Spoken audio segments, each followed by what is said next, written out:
Nā ahakoa ngā hua me ngā hau māwiwi I puta I te whakataetai ipu whutupōro o te ao. I tai timu tonu te pūtea a te uepu whutupōro o Aotearoa I te tau 2019. Hei tā te uepu, nā ngā raru ōhanga o te ao I timu atu ai te 3.1 miliona tāra I tā rātou tahua pūtea I tērā tau. Engari ahakoa tērā, kei te ngā kau māori-ori rātou I ngā kōrero pūtea mō tē rātou, ara te tau kua hipa. Te kau mā 3.1 miliona tāra tā wāhi I whakawhitia mō te tāra Aotearoa I tērā tau, nā te whakataetai ipu o te ao I pērā ai.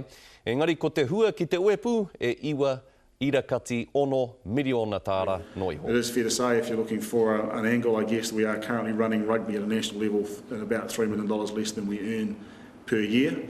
But it's also fair to tell you that if we were to try and save any more in terms of cost management, it would be at the expense of activity, not